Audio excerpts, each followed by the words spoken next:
Evening snacks కోడిబెల్లె ఎలా చేయాలో చూద్దామా. ఫస్ట్ అయితే దీనికి ఒక పౌడర్ రెడీ చేసుకోవాలి. మిక్సీ జార్లో చట్నీ పప్పులు, ఎండుమిరపకాయలు, కొబ్బరి, కరివేపాకు ఇవి వేసి పౌడర్ చేసి 2 కప్పులు బియ్యం పిండి అంటే 1/4 కప్పు మైదా తీసుకోవాలి. తర్వాత ముందుకు రెడీ చేసి పెట్టుకున్న పౌడరు, 1/2 టీ స్పూన్ జీలకర్ర, కొంచెం వాము ఇవి నలిపేయాలి.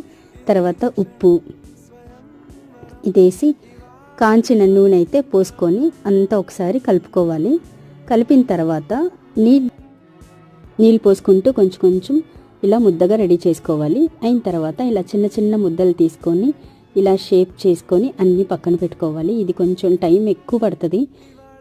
సో టేస్ట్ అయితే చాలా బాగుంటుంది, ట్రై చేయండి. బాగా కాగిన నూనెలో మీడియం ఫ్లేమ్లో ఫ్రై చేసుకోవాలి. రంగు మారేంతవరకు అంటే నురుగంతా తగ్గి రంగు మారినంతవరకు ఫ్రై చేసుకుంటే కోడిబెల్లె రెడీ. వీడియో నచ్చితే సబ్స్క్రైబ్ చేసుకోండి.